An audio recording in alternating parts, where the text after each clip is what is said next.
Margaret sat across from her son David at the elegant restaurant he had chosen for their monthly dinner together. She watched him glance around the dining room with its crystal chandeliers and white tablecloths, while she quietly counted the crumpled bills in her worn leather purse. $5. That was all she had left until her Social Security check arrived next week. The waiter approached with menus that Margaret knew would list prices far beyond her modest means. David had insisted on this place again despite her gentle suggestions about the little diner downtown where she usually ate. She understood his intentions were good. He worked so hard at his law firm and wanted to treat his mother well, but he had forgotten what it meant to stretch every dollar. Margaret looked down at her hands folded in her lap, remembering when those same hands had packed his school lunches and mended his clothes through countless growing years. Now David wore expensive suits and lived in a house with more rooms than she had in her entire apartment.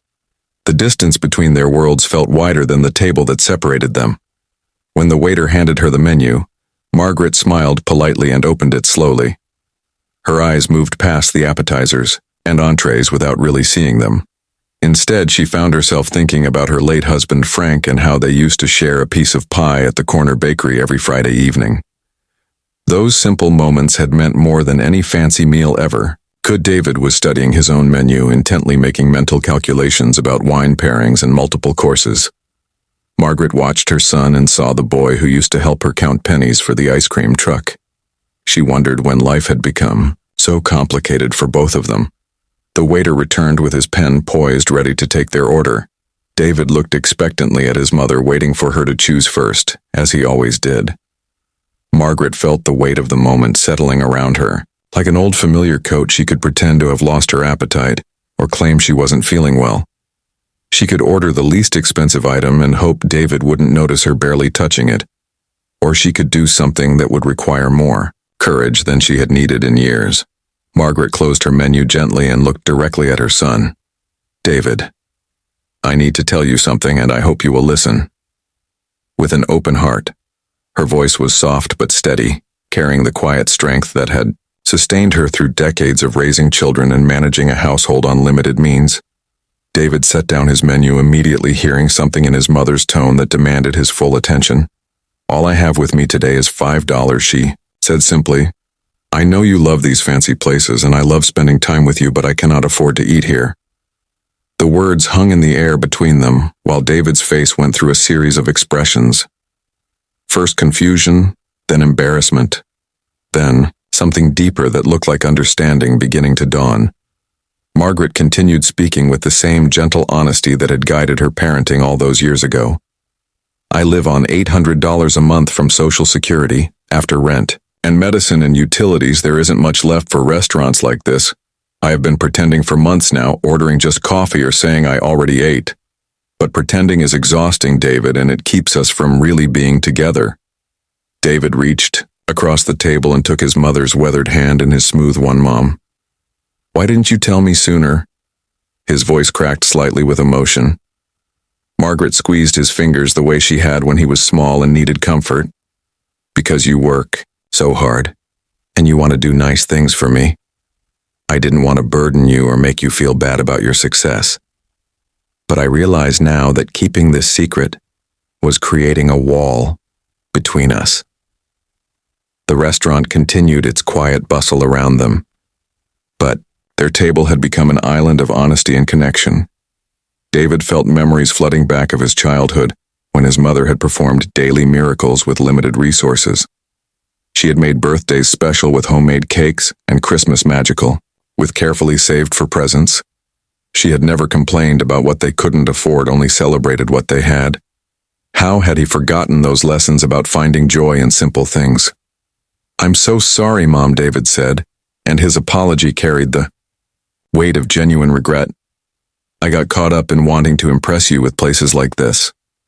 I forgot that what you always taught me was that being together mattered more than where we were." Margaret felt tears threatening, but they were good. Tears born of relief and love. She had raised her son to be successful, but more importantly, she had raised him to be kind.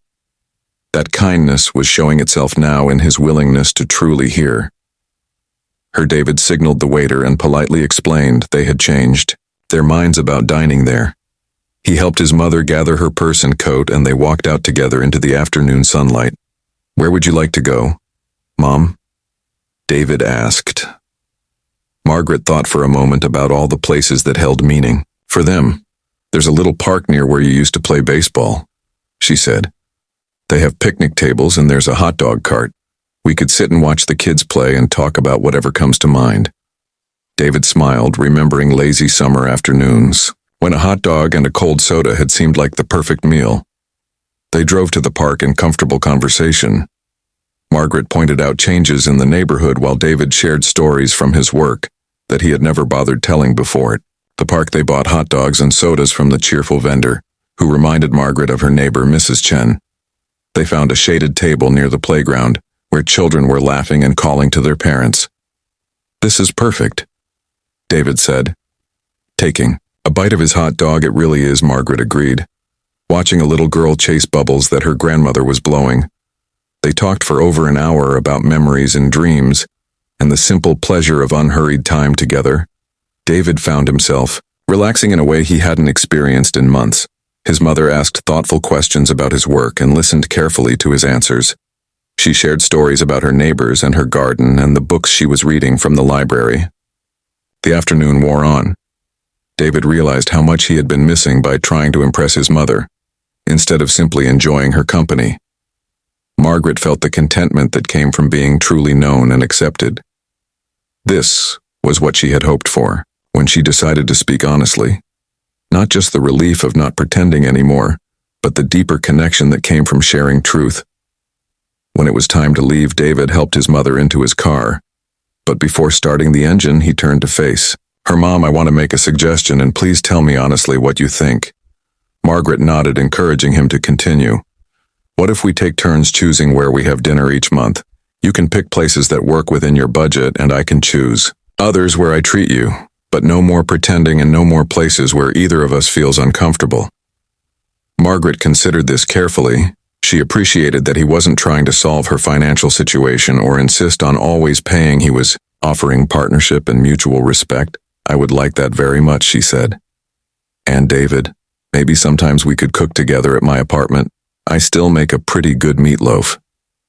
David laughed, remembering his mother's meatloaf had been his favorite meal throughout high school. "I would love that, Mom, more than any restaurant meal." As they drove back toward Margaret's apartment building, they passed the elegant restaurant where their evening had begun. Neither of them felt any regret about leaving. Instead, they felt the satisfaction that comes from choosing authenticity over appearance. Margaret looked at her son's profile as he navigated the familiar streets. She was proud of the man he had become, but even more proud of his willingness to grow and change. David glanced at his mother and saw not someone he needed to impress, but someone whose wisdom and love had shaped everything good in his life.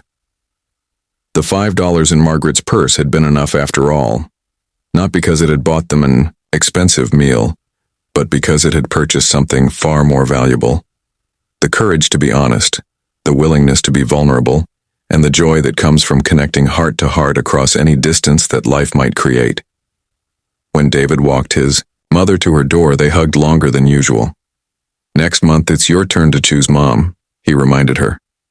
Margaret smiled, already knowing exactly where she would take him. There was a little Italian place near the library where the owner knew everyone's name, and the portions were generous and the prices fair. Frank had taken her there on their first anniversary 40 years ago. She thought David would like the story behind that choice, and she knew he would appreciate that she was already planning their next meal together with excitement instead of anxiety. As David drove home, he found himself thinking about the lessons his mother had taught him that day, about the difference between generosity and show, about the courage required for honest communication, about the simple truth that love is best expressed through understanding rather than expense. He thought about his colleagues who struggled to connect with their aging parents. How many of them were missing opportunities for real relationship because they were too busy trying to prove their success.